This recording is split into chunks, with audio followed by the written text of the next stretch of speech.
In May 2025, 5 individuals were executed across 4 U.S. states: Florida, Indiana, Texas, and Tennessee. These executions involved various crimes and legal proceedings, culminating in the administration of capital punishment through lethal injection. This video provides a factual overview of each case, detailing the crimes committed, legal backgrounds, execution methods, last meal requests, and final statements. 2. Jeffrey Hutchinson State, Florida. Jeffrey Hutchinson was the kind of neighbor who waved and smiled, until one day, in 2001, he walked through the unlocked door of 36-year-old Lisa Monroe's home in Jacksonville, Florida. No one knows exactly what triggered his rage, but what followed was a brutal attack. Lisa was found with over 20 stab wounds. The scene was chaotic, but police quickly narrowed in on Hutchinson after discovering blood traces, his, mixed with hers. His trial painted him as a man battling inner demons, but the jury saw the cold reality of the evidence. He was sentenced to death in 2003. Over the years, Hutchinson's lawyers filed numerous appeals, citing mental illness and procedural errors. All were denied. The Florida Supreme Court affirmed the death warrant in early 2025. Hutchinson was executed by lethal injection at Florida State Prison. The procedure commenced at 6 p.m., and he was pronounced dead at 6:15 p.m. He requested a cheeseburger, fries, and a chocolate milkshake as last meal. His final words were, "I'm sorry for the pain I've caused. I hope my death brings some peace." 2. Glen Rogers State, Florida.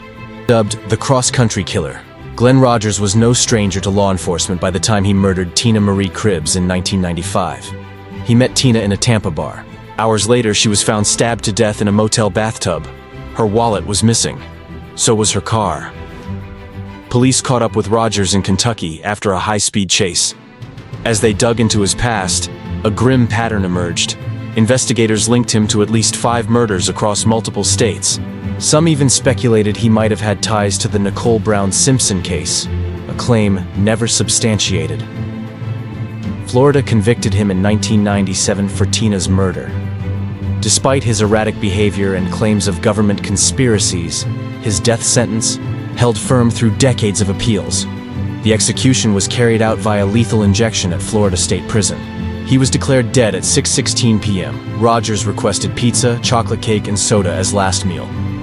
His final words were, "I know there's a lot of questions that you need answers to. I promise you in the near future the questions will be answered, and I hope in some way will bring you closure. President Trump, keep making America great. I'm ready to go." 3. Matthew Lee Johnson State, Texas. It was a routine morning in Garland, Texas.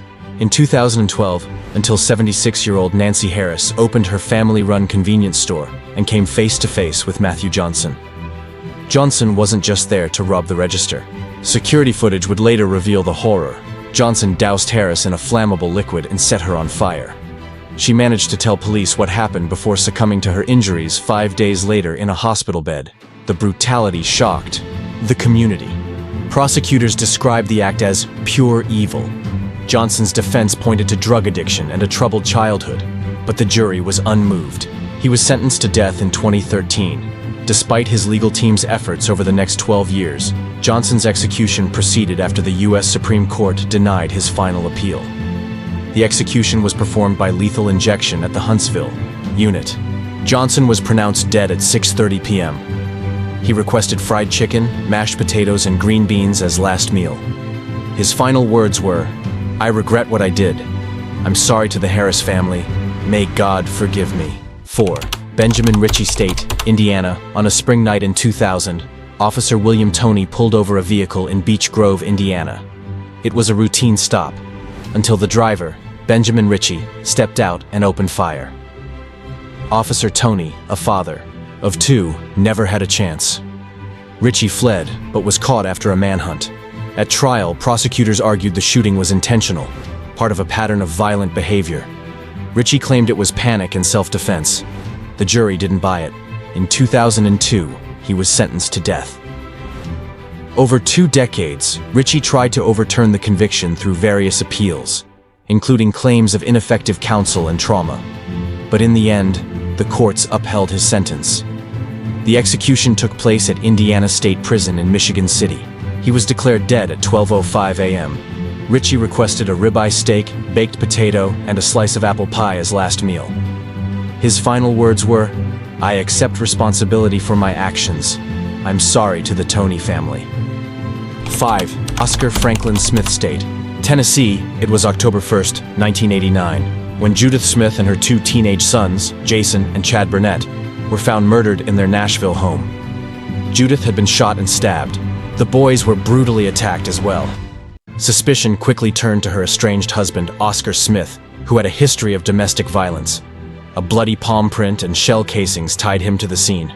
Smith maintained his innocence for 36 years, claiming he was framed. In 2022, his execution was delayed due to issues with lethal injection drugs. New DNA evidence later surfaced but was dismissed by the courts as inconclusive. In 2025, Tennessee moved forward. Smith was the oldest person executed in the U.S. that year, 75 years old. Smith was executed by lethal injection at Riverbend Maximum Security Institution. He was pronounced dead at 10:47 a.m. He requested hot dogs, tater tots, and apple pie with vanilla ice cream as last meal. His final words were, "Someone needs to tell the governor the justice system doesn't work. I didn't kill her." In May 2025, 5 executions were carried out across 4 states in the United States. Each case involved extensive legal proceedings and appeals before culminating in the administration of capital punishment. This overview has provided factual information on each case, including the crimes committed, legal backgrounds, execution details, last meal requests, and final statements. All information presented is sourced from publicly available records and reputable news outlets.